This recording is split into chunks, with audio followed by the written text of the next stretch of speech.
Are you a business owner looking for real advice and input? You're in the right place. From concept to launch to growth, funding, and beyond. Welcome to Startup Hustle with your hosts. One once sold a business for $150 million. The other, the author of $1 Million Bedroom. Here are your hosts of Startup Hustle, Matt DeCoursey and Matt Watson. 1, 2, 3, 4, 3, 2, 1. 'Cause no one can do it like we do it, like we do it, like we do it. And we're back. Another episode of Startup Hustle. Matt DeCoursey here with Cooper Krauss, who'll be sitting in for Matt Watson today. Cooper, what's up? What's up, Matt? Glad to be here. Well, I'm glad to have you as well. And before I introduce you and tell the Startup Hustle listeners who you are, I got to let you know that today's episode of Startup Hustle is brought to you by Fullscale.io, helping you build a software development team quickly and affordably. With us today, we have Fullscale's sales director, Cooper Krauss. And we're going to talk about selling stuff today. How do you feel about that, Cooper? I love it.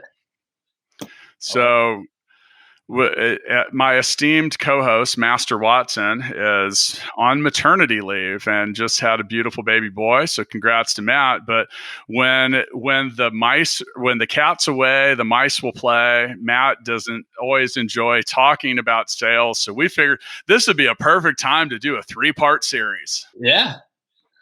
I'd love to be the sub-in. Yeah, works out. Yeah. Well, I appreciate that. So once again, I mentioned that Cooper is the sales director at Fullscale, which is also the sponsor of the show. But we've got to spend quite a bit of time together talking about selling stuff, which is easily one of my favorite topics in life.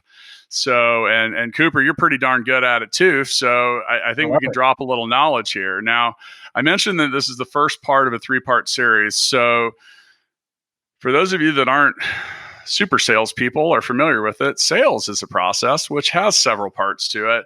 And I have been wanting to do something like this for a really long time, so I'm pretty excited. But before we can ever sell something, we got to find people to sell stuff to, right?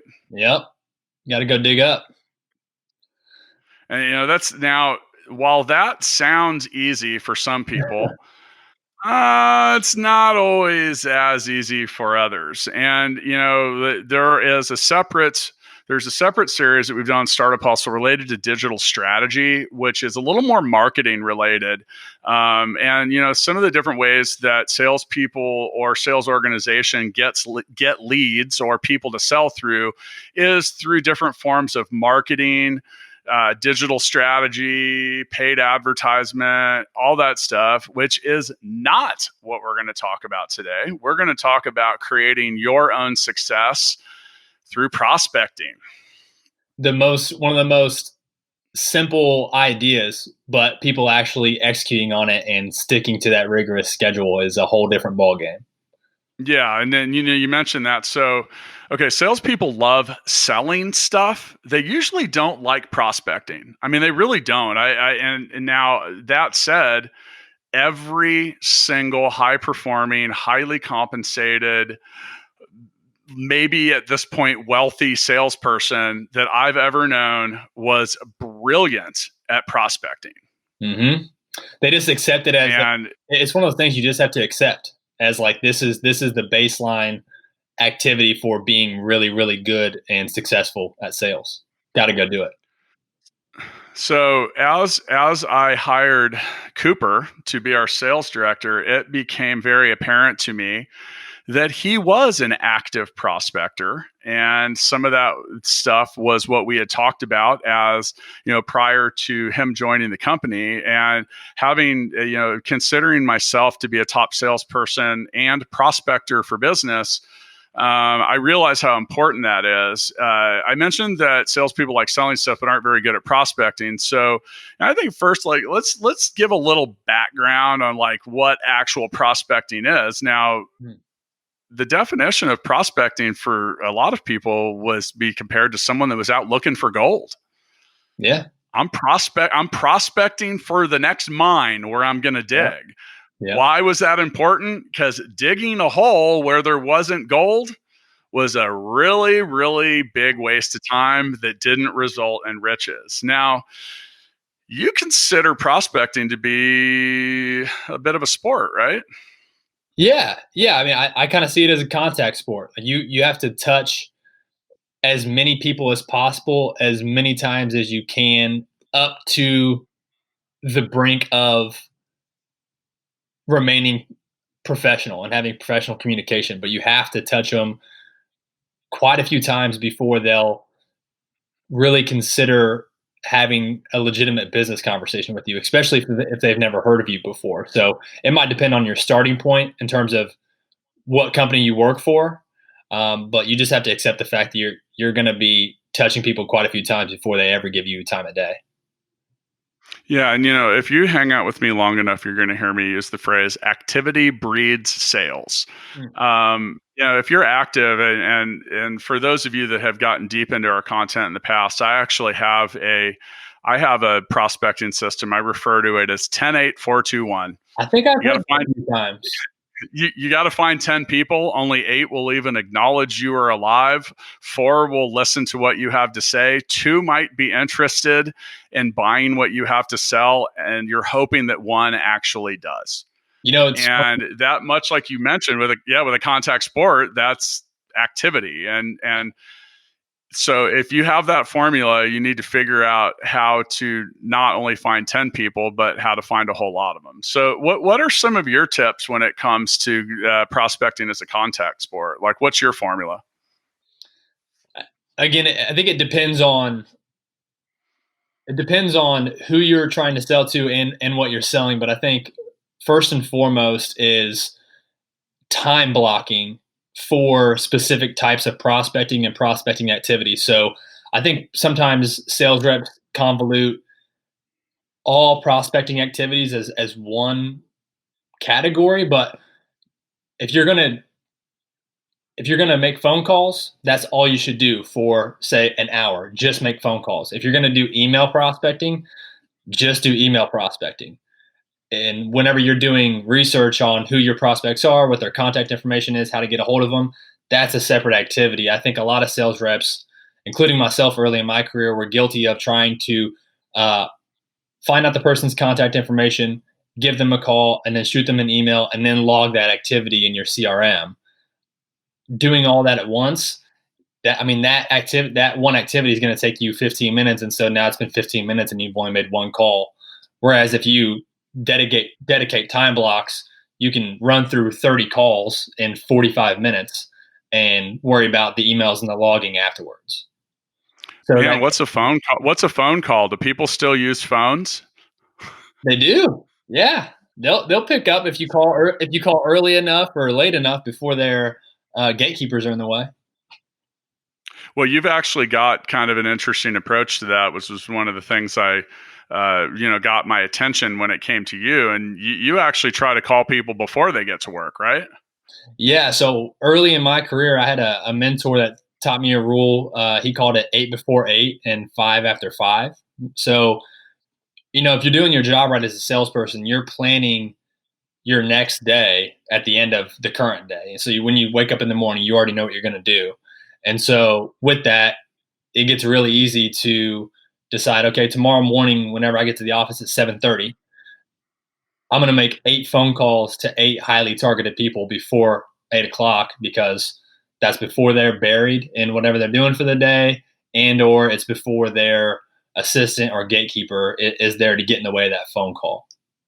And then you apply that. So, you mentioned the gatekeeper, and that's so one of the hardest parts about being a salesperson is getting your message heard by people that make the actual decision.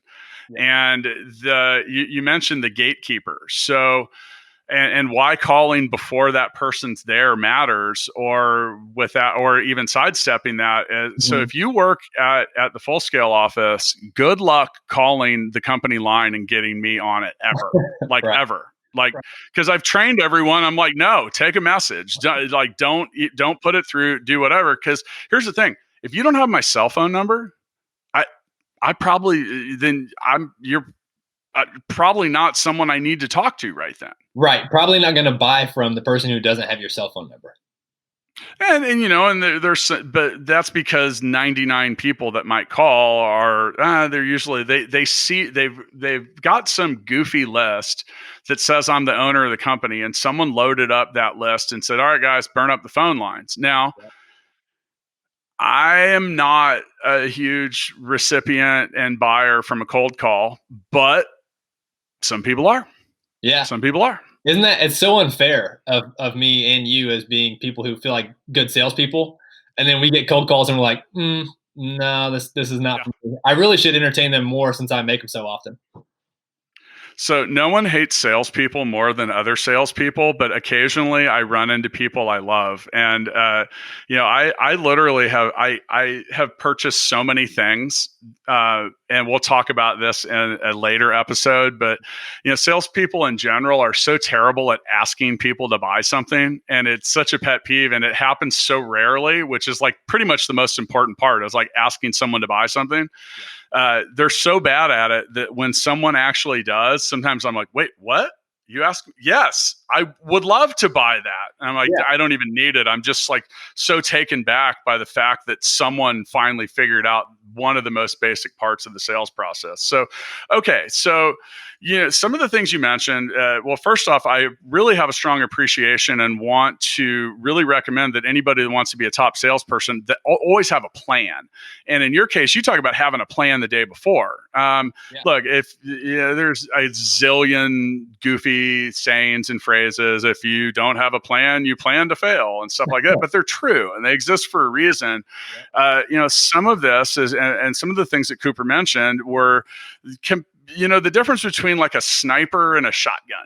And, you know, there are certain things like an email blast that goes out to 3,000 people. Hey, that's a shotgun. Yep. A targeted cold call that, or any call that goes straight to a decision maker or someone that might be on a relevant team of a buying decision, or maybe in our case, like we love to talk to chief technology officers. Yeah. Right. And so a sniper type, a targeted approach with that was, okay, we're not just calling the company's 800 number. Here is some information that takes us straight to that person. It's targeted, it's exact, it has a bullseye on it. Get me in front of the people that make the decision or someone who can influence that. So, you know, it's a completely different approach. What's your plan for either or? So I'll just say, I don't even actually, I'm getting a little bit removed from the term cold call. I don't even think those actually exist anymore if you're doing your job right as a salesperson.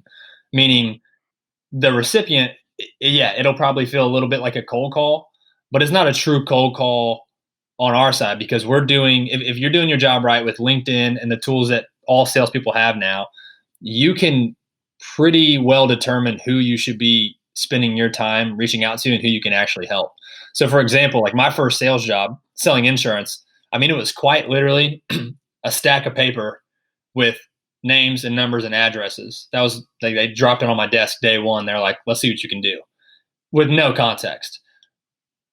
And what we're selling and how we're helping companies and how a lot of other B2B organizations are set up, they can really make those phone calls really warm really quickly if they're doing their due diligence prior to the phone call. So, I think we shouldn't be as scared of cold calling as we used to be. Yeah, and I agree. And, you know, now I'm personally not a huge cold caller, but I realize that there are like 800 different ways that I can reach you, like Facebook, Instagram, LinkedIn, telephones, emails, smoke signals, you know, carrier pigeons. I mean, if you really are trying to reach someone, you got to try them all. And now you mentioned before, like, okay, don't try all 6 in 5 minutes, because that can turn people off. You know, I'm like, what the hell? I have a few pet peeves when it comes to prospecting. And I think not a lot of people observe this. So I have 23,000 connections on LinkedIn. And with that, a lot of people have access to me. I get, 10 to 20 connection requests a day. And I will remove that connection if the result of me accepting your request involves you soliciting me within minutes after that connection occurring. Right. And so now that said, and it's also about how you do it. Like if it just seems like robotic spam bullshit, you're done. You're over. Like, and the other thing that really drives me crazy is so I consider my time to be valuable. And I feel like a lot of salespeople, like you mentioned due diligence, like do 5 minutes worth of research. Like, I mean, moments. And then the next thing that really bugs me, and this is on a phone call especially, is you have to have a reason to call. Oh my gosh. Yeah. Have a reason to call people. Like, hey, how's it going? Great. It was great. I was doing some really cool shit and having a great time doing a bunch of other stuff before you called. What's up? And interrupted my day. Yeah. And that you got to have a reason. Now, I have learned, now these are related to follow-up calls with people you may have already spoke to, but there's a built-in reason. I have a reason to call almost every time. I refer to it as the clarification call. Okay. And like I said, this isn't for cold. This is still a form of prospecting, but hey, or it could be maybe you sent some information through another channel. Hey, Cooper, I just wanted to call. I sent you some information about the services that Full Scale offers. I wanted to see if there was anything I could clarify or any questions you might have about what I sent. You have a couple. Is there anything I could help with? Yeah, absolutely. Let's do it. So that was how I closed my first deal at Full Scale. With that method. I mean, it works. Yeah, there's that. Yeah, I mean, that was. You got to have a reason. I sent a few emails and followed up on those emails. So, if you're wondering, find a reason, have a reason, but don't call without a reason because that'll drive people nuts. Another thing is be exact. And it depends on what you're selling. But if you have people that are decision makers and they're busy, they are probably type A people and they just want you to get right down to it. Yeah, exactly. Like don't take 12 minutes to make your point. Well, you want to make it 12 minutes with me, because I will literally say, what exactly can I help you with?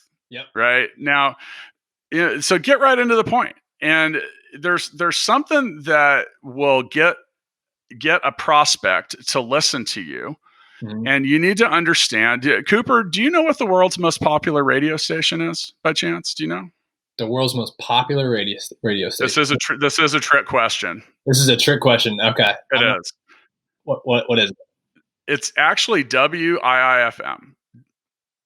Okay. And that's the call signal of what's in it for me. Yeah. Okay. I had heard that before.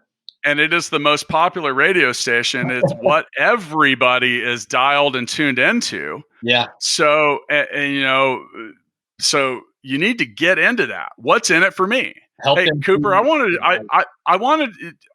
I think I can save your business a significant amount of money on software development. You got a couple minutes to talk about that?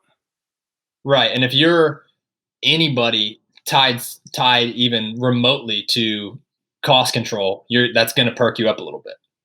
It's going to get my attention. Yeah. So, I've written 3 books and I've had the same editor for each time. This is a dude, Patrick Price up in Brooklyn. Hey, Patrick, who has been the editor of 12 New York Times bestsellers. He knows what he's doing, but he taught me one thing through writing these books. He goes, you have to lead with a need.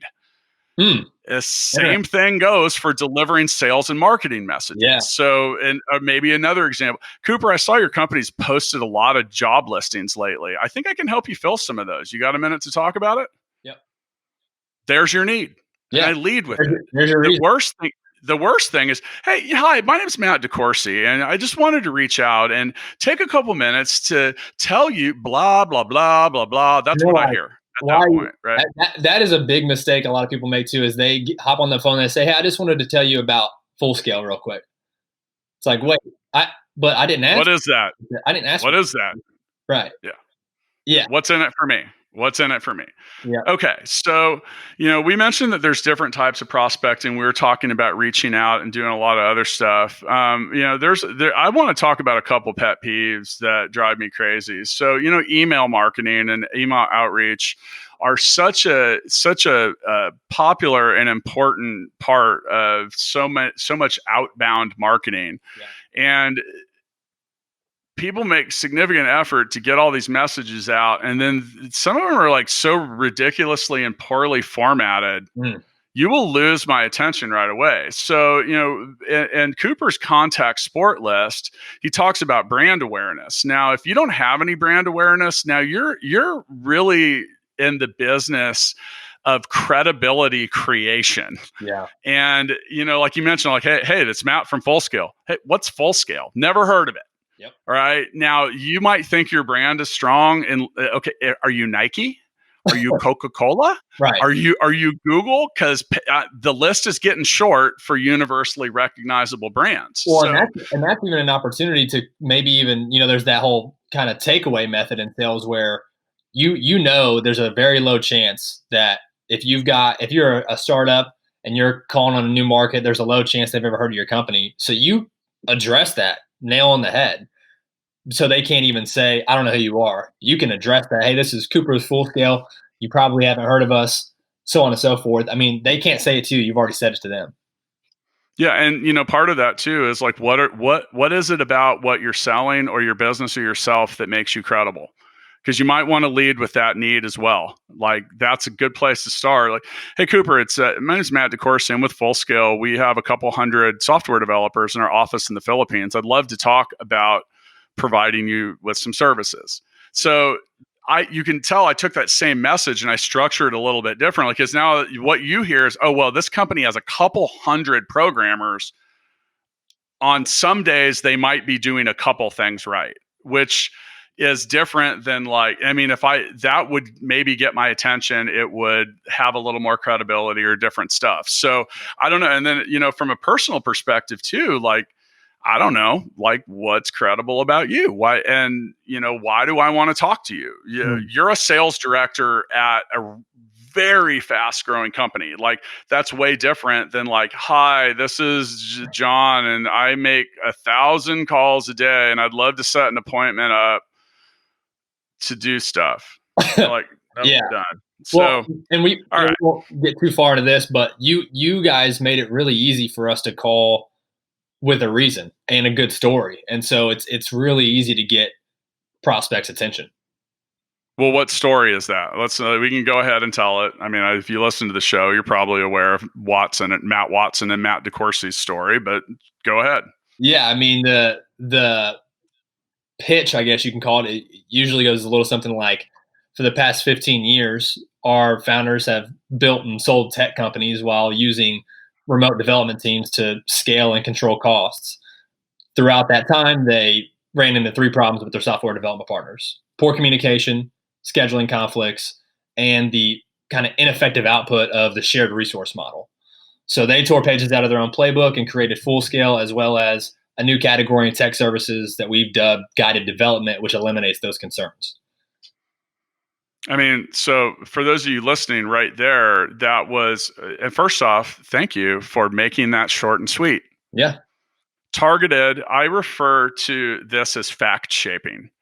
And it sounds weird to some people. They're like, what do you mean? Like fake news? I'm like, no, there are literally an infinite number of ways that you can say anything.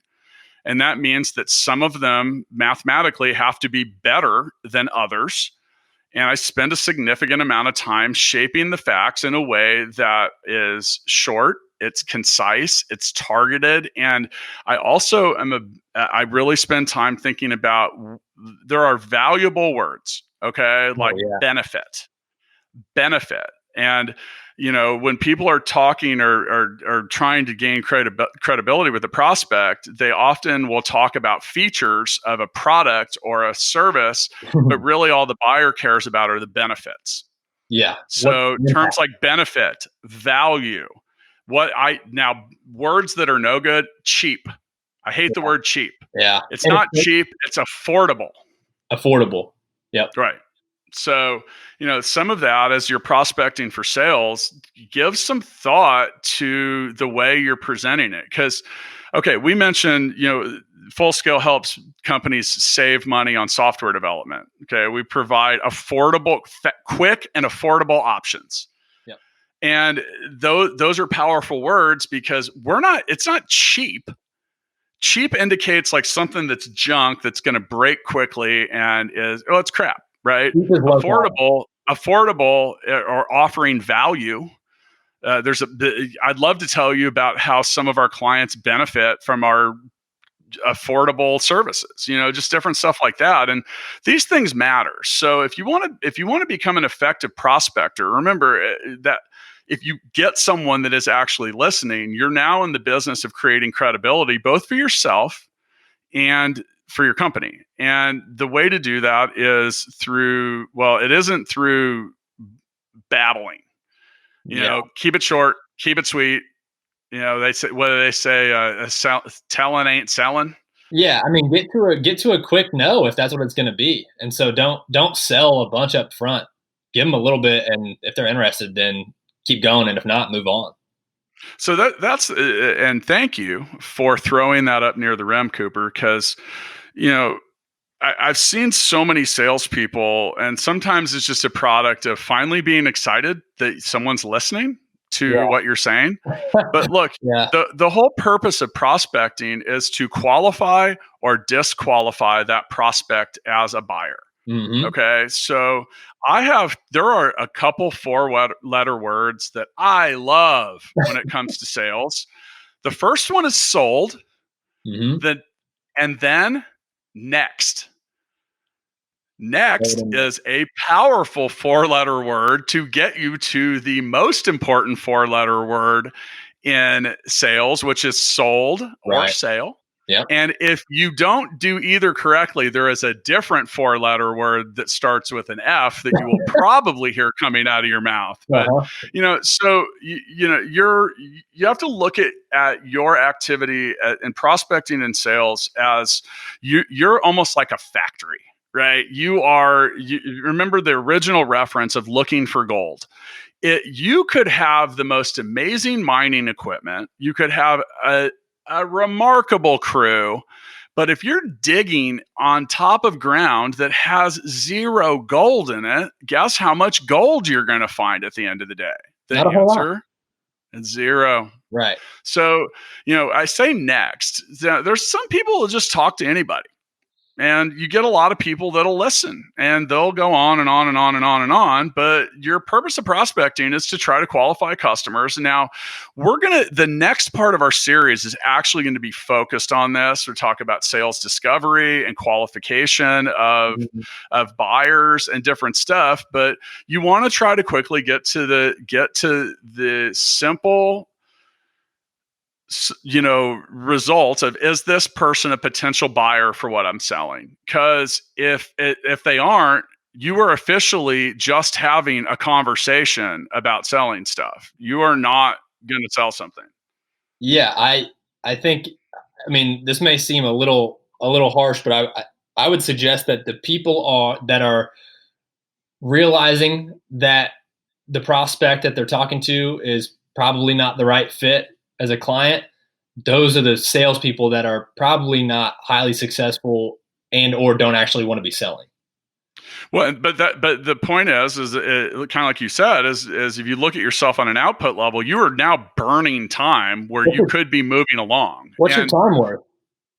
Yeah, well, not much if you're a salesperson and you're talking to poorly qualified prospects. Yeah. And, so some of the things when it comes to that you can consider, some very, like I said, we're going to, in the second part of this, so the next part of the series is going to be about sales discovery, which is basically qualification. And then we're going to talk about actually closing sales. And, that's why we need 3 parts here, because I think the sales process can be pretty simple, man. And like, you look at what we're talking about, talk to a lot of people, but you need to ask yourself quickly, is this person a potential buyer? Is this a decision maker?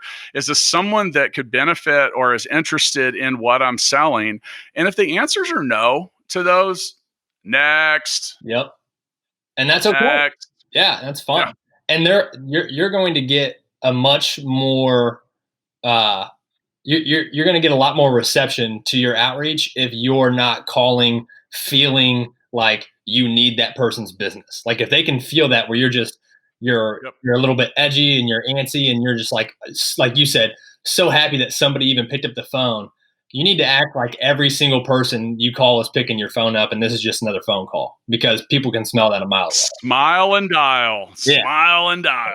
It reminds me of Wolf in Wall Street. He's throwing the stack of, hey, smile and dial. But I think you have a good point too, and part of that is okay. When it comes to prospecting now, I used to manage a chain of retail stores, and sometimes they would be slow. And I noticed that the slower things got, the closer the salespeople got to the front door, almost like a ravenous pack of hungry dogs. That is hilarious. And I can't tell you how many times I had to tell people, I'm like, get away from the door.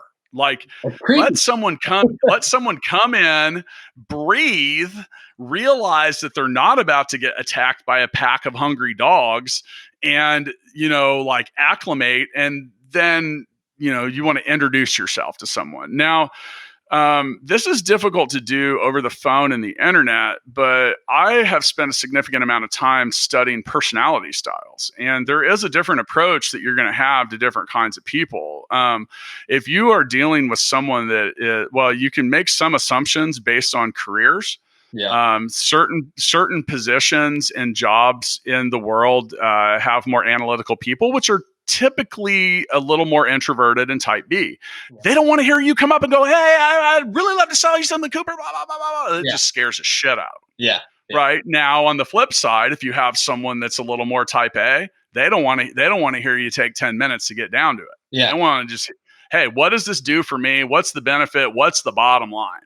So, when your prospecting does actually result in talking to someone, and we'll get a little deeper into this in the sales discovery part, but, you can scare your prospect away. Kind of like Cooper said, it's like, hey man, I really got to sell something. Yeah. Yeah. Yeah. By the way, that's one way to never sell shit, is to make the sale about you. Oh yeah. Well, and this line will probably come up in the rest of the series. And I know our sales team at Full Scale will hear it forever. There's a book called Let's Get Real or Let's Not Play by a guy named Mahan Khalsa. It's an awesome sales book. And there's one line in there, and I say it all the time. It's clients would rather do business with people who don't need their business. Yep. And it's like, ever since I heard that, I'm like, oh, it got really easy to go back to that disqualification piece. Like you don't need any one person's business, and that's okay. Yeah, and sometimes, and that's one of the things at Full Scale. We turn down clients if it's not a good fit. If we don't think we can help you, then I'm not doing you any favors by taking you on as a client. Yeah, in fact, I'm gonna make life miserable for you and I. You mentioned that a couple times during our conversations as I was joining. Like, hey, we've got people. Well, doesn't make sense. Well, part of that was me preparing you for the fact that you might actually find a prospect that wants to buy something, and I'm going to tell you now. Right. And that's difficult, but it's a numbers game. It's back to a numbers game. So, when it comes to prospecting, and I'll compare this, everyone knows someone, whether it was male or female, probably male, that used to go out to the bar and was a very good prospector, because they would talk to enough men or women until they finally had qualified a prospect. And, and I'm not trying to take this in an ominous way, but everyone knows that person. I'm just saying it could have been a friend. It wasn't me. Right. But that was the whole thing. It's like, but that was the most rudimentary version. By the way, if you know that person and they're available, you might want to hire them as a salesperson, because they're probably pretty damn good at prospecting. Yeah. But that was a numbers game, and they were maybe hoping it became a contact sport after that. But I knew where that was going. That was great. So, but it's true, and I think it's a reasonable example. So. Now, if I'm prospecting and I'm reaching out to a lot of people, I'm going to hear the word no a lot, right? Yeah, about 95% of the time. Yeah. Okay. Yeah. Shouldn't that just result in me thinking or saying next and move on? It should. Yeah. That's gotta be the mindset. Like if you're a salesperson and you take no personally, you've got the whole thing wrong. Like You shouldn't be a salesperson then. that no had nothing to do with you.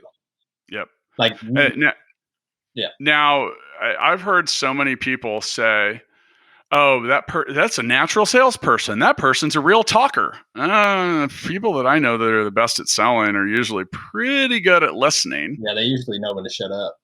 Yeah, and we'll get all into that in the closing episode, and we'll save that for stuff. So you mentioned a book that you had liked. Now another one, Fanatical Prospecting, which I own on Audible. Oh yeah, Jeb Blount, and and so I'm sitting here. Well, why am I listening to books about prospecting? Dude, I keep my tools sharp. I always want to listen to stuff. I always want to figure it out. And, and you can check that out. It's on Amazon. It's on Audible, a lot of different stuff. But Jeb lays out a whole lot of rules that, basically hey, the prospecting you do in a 30-day period is going to pay off sometime in the next 90 days. And that's that activity that breeds sales. Like the inverse, right? Pardon? Or the inverse, right? Yeah. Like your lack of prospecting in these 30 days, you're going to have nothing in the pipeline in 3 months. Correct. So, one of the things that Cooper talked about when it came to prospecting was, hey, look, I want your business. I'm not going to do backflips for it. I'm not desperate for it, which is okay. Because look, if the buyers make the decisions when they make buyers. I hate it when people are like, oh, you're not going to push me into buying shit. It's not going to happen. I'm going to buy it when I want to buy it. And actually, if you push me, I'm probably going to just be like, dude, get out of here. Get out of here. I got other stuff to do. So, when prospecting, you need to think of yourself as a farmer. And you're in the middle of the field. And you're just throwing seeds everywhere, man. Throw them everywhere. Throw them up, throw them down, throw them sideways, throw them everywhere. And much like that, you talk. Okay, so the seeds don't grow right away, do they? They're not you don't throw seeds in the dirt and then pick tomatoes later that day, right? Slow growing. Yeah. And depending, every type of every sale is, well, unless you in some things, like if you work at AT&T, at the AT&T store, people walk through the door and buy shit every day. That's not that you don't do a whole lot of prospecting there, that's the highest inbound lead ever known. Yeah, and that it is what it is. I mean, that's a different thing. But at full scale, I plant seeds. I've been planting seeds for years, and you've seen it. Yeah. Because we've had some people that have recently become clients, and I'm like, dude, I talked to that guy 11 months ago. Right. And well, what did you guys talk about? Well, I mean, I told him how we could help, and he said he wasn't necessarily ready, but he'd keep us in mind later. And because I did a professional job and presented the company well and showed value, and who knows, sometimes these people kind of watch you from afar. Maybe they listen to your podcast. Who knows? And when they're ready, they'll come back. Yeah. And that doesn't mean that you shouldn't ask people to buy something. I've been real adamant about that. In a couple of sales roles I've had as sales managers, we've actually kind of as we would talk to each other, we would practice asking for the sale to the point that it would be like, and by the way, Cooper, since you're here on the podcast with me, are you interested in buying any software development services? Yeah, I suppose I could do that.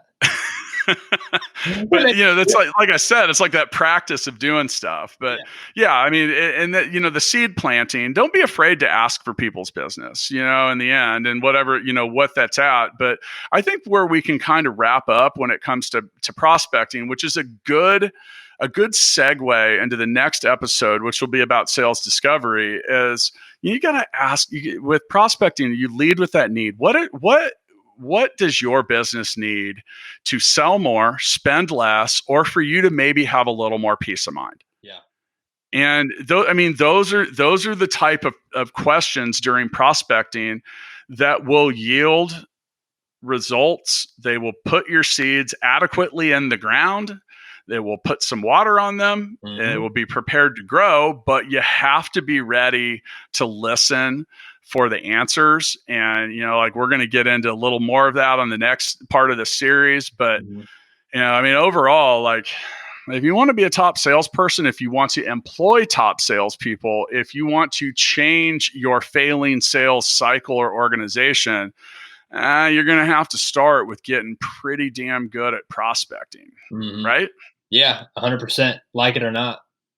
Okay, so we normally end episodes of Startup Hustle with Founders Freestyle, but it's not going to happen today. So we're going to have the Prospectors Freestyle. How do you want to end this episode when it comes? What would you like to resolve, clear up, or demonstrate during your freestyle, Cooper? Interesting. There was one thing I wanted to touch back on, and then one thing that we didn't cover yet. Lay it on me. One, you talked about how you approach certain personality types, and who, depending on the personality type, then it kind of dictates the way that you communicate with them. So something that I've always done is what I kind of call just a quick heat check. And so right after I introduce myself, I always ask them how they're doing, not because I'm expecting a huge response, but it tells me one of two things, because they're either going to say good and nothing else, and that tells me they're not thrilled to be getting that phone call, or they're going to say, hey, I'm doing good, man. Thanks for asking. How are you? And then that lets me know, okay, I can take a little bit more time with this person, and they're going to be open to a conversation. Whereas if somebody's like, I'm good, thanks for asking, what can I do for you? Or whatever that response is, and that lets me know, all right, I need to let him or her know in the next 25 to 30 seconds everything that they would possibly need to know as to why this conversation should move forward. So that kind of, how are you doing? Or just any type of question that lets you gauge, all right, what's this conversation going to be like, and how do I need to push it forward? By the way, when I'm asked that, I almost always say, I'm excellent, but improving.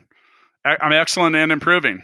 And I do that on purpose because I know it, because if they blow right through that, and they're, oh, okay.